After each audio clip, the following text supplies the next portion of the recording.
देखिए यहाँ पर अनामिका, जिस तरीके से जंगपुरा का आप हाल बता रही थी, परपड़गंज की तस्वीरें मैं आपको दिखा दूं। देखिए लोग जो है वो लगातार मतदान केंद्र में जा रहे हैं और अपना वोट कास्ट कर वहां से वापस बाहर आ रहे हैं। यहाँ पर कुछ लोग अपना वोट कास्ट कर आया, वोट कास्ट कर लिया अपने अपना, दिखाइए जरा। तो क्या मुद्दे रहे, क्या लगता है आम आदमी पार्टी हैट्रिक कर पाएगी? नहीं जी, नहीं जी, यहाँ से तो नहीं जी। अब बदलाव चाहते हैं या फिर सेम सरकार? बदलाव चाहते हैं। बदलाव चाहते हैं। इस बार बदलाव की बयान बहेगी? हाँ, बदलाव रहेगी। क्या मुद्दे हैं इस बार परपड़गंज के मुद्दे क्या हैं? No comment. देखिए ये यहाँ पर बोले में थोड़ा हिचक रहे, मुद्दे क्या है, किन मुद्दों के आधार पर आप वोट कर रहे हैं? साफ सफाई और आपका वो ये लॉ एंड ऑर्डर का। तो लगता है आम आदमी पार्टी हैट्रिक कर पाएगी या फिर बीजेपी बाजी मारने जाएगी? मुश्किल लगता है। मुश्किल लगता है। देखिए इन्हें मुश्किल लगता है, आपको क्या लगता है? आम आदमी पार्टी % बहुमत से जीत रही है इस बार। तो केजरीवाल ने जो सॉरी कहा था, वो सॉरी परपड़गंज की जनता स्वीकार कर रही है? बिल्कुल कर रही है, क्यों नहीं कर रही है। देखो, झुकता वही है जिसमें जान होती है, अकड़ना तो मुर्दों की पहचान होती है। अरविंद केजरीवाल जनता के प्रतिनिधि थे, जनता के नेता है और जनता उनको मानती है। अरविंद केजरीवाल जी जो कहते हैं वो करते हैं। अच्छा, केजरीवाल के नाम पर वोट है या फिर प्रत्याशी के नाम पर वोट है या मुद्दों के नाम पर वोट है? देखिए, दोनों ही चीज़ मैं महत्वपूर्ण कहूँगा। ये चुनाव अरविंद केजरीवाल के नाम पर लड़ा जा रहा है और दूसरी बात, जो आम आदमी पार्टी के जो मुद्दे हैं, उन मुद्दों पर आम आदमी पार्टी अपना खरा उतर रही है। तो देखिए यहाँ पर ये कहा जा रहा है कि चुनाव तो आम आदमी केजरीवाल के नाम पर ही लड़ रही है और बहुत सारे लोग ऐसे हैं जो ये कह रहे हैं कि आम आदमी पार्टी अपनी हैट्रिक करेगी और बहुत लोग ऐसे हैं जो चाहते हैं बदलाव और उनका कहना है कि बदलाव के बयार देखिए बहेगी ही बहेगी। और आइए अब रुक करते हैं प्रगति का। ओवर टू यू प्रगति। बिल्कुल मोनिका, आप वहां की तस्वीरें दिखा रही थी और अलग अलग तस्वीरें आप दर्शकों को टीवी स्क्रीन पर जरा दिखा देते हैं, जहां 3 बजे तक 46.55% मतदान हो चुका है। बड़ी तादाद में जो मतदाता हैं वो घरों से बाहर निकल रहे हैं, अपने मत का इस्तेमाल कर रहे हैं, मताधिकार का प्रयोग कर रहे हैं। अब 2 घंटे का वक्त बचा है और ऐसे में अनुमान लगाया जा रहा है कि 6 बजे तक करीब 60% मतदान हो जाएगा। इसके अलावा ये तस्वीरें अलग अलग आप जगहों से देख रहे हैं। कई VIPs भी पहुंचे जिन्होंने अपने मत का प्रयोग किया, कई दिग्गज पहुंचे, चाहे बात अरविंद केजरीवाल की हो, राहुल गांधी की हो या फिर बात मनोज तिवारी की हो। वो अलग अलग तस्वीरें हम आपको दिखा रहे हैं जहां पर लोग पहुंच रहे हैं, VVIPs पहुंच रहे हैं और वोट कास्ट कर रहे हैं। एक रिपोर्ट आपको इसी से जुड़ी दिखाते हैं।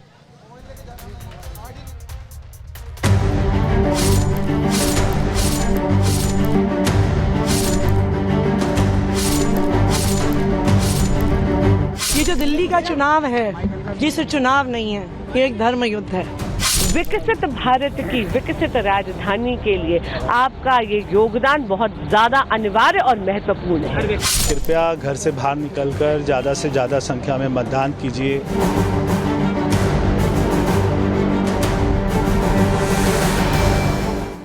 दिल्ली की 70 विधानसभा सीटों के लिए जंग जारी है। 13,766 मतदान केंद्रों पर 699 उम्मीदवारों के भाग्य का फैसला 1,56,00,000 जनता जनार्दन के हाथ में है। सुबह से पोलिंग बूथों पर लंबी लंबी कतार लगी है। आम से लेकर खास, अधिकारी से लेकर राजनेता सभी अपने मतों का इस्तेमाल कर रहे हैं और दिल्ली की नई सरकार का चुनाव कर अपने मत को EVM में कैद कर रहे हैं। एक तरफ दिल्ली का वोट युद्ध जारी है तो दूसरी तरफ सियासत भी भारी है।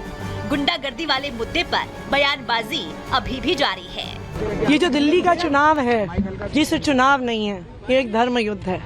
ये अच्छाई और बुराई की लड़ाई है, ये सत्य और असत्य की लड़ाई है, ये काम और गुंडागर्दी की लड़ाई है। मुझे पूरा भरोसा है कि दिल्ली के लोग बुराई को हराएंगे, दिल्ली के लोग गुंडागर्दी को हराएंगे। दिल्ली के विकास के लिए लोग वोट डालें, टूटी सड़कों के लिए, पीने के पानी के लिए, दिल्ली के गंदे पानी की निकासी के लिए, अच्छे हेल्थ इंफ्रास्ट्रक्चर के लिए, आयुष्मान भारत कार्ड दिल्ली में भी गरीबों को बने, 5 लाख रुपए की वो लोग हेल्थ फैसिलिटीज ले सकें, गरीबों के राशन कार्ड बन पाए, इसके लिए लोग वोट डालें। वोट के महाकुंभ में चुनावी मुद्दों पर राजनीति अभी भी जारी है। यमुना की सफाई का मुद्दा अब विरोधियों की सफाई से जुड़ गया है और इसी के जरिए सत्ता का रास्ता ढूंढा जा रहा है। बार बार केजरीवाल जी यमुना मैया के ऊपर पे झूठ बोलते आए हैं और उन्होंने बहुत बड़ा आरोप लगाया कि हरियाणा के लोगों ने, हरियाणा सरकार ने उसमें जहर मिलाया। बार बार ऐसी गंदी राजनीति से उनको बचना चाहिए था। उनको दिल्ली की जनता ने 3 बार वोट देकर भारी बहुमत से विजय बनाया था।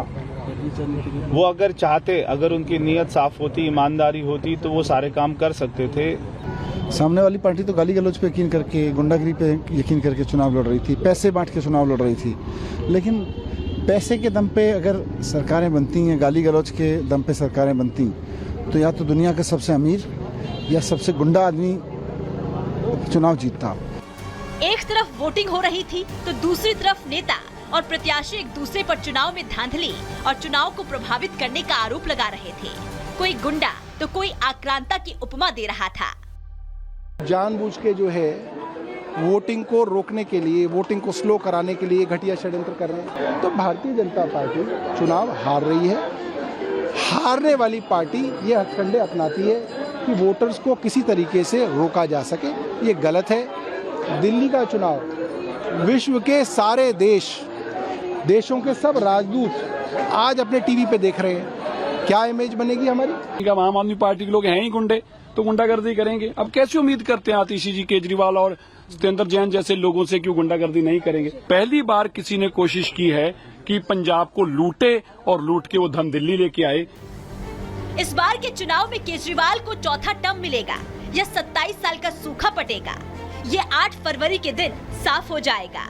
Bureau report, Republic Bharat.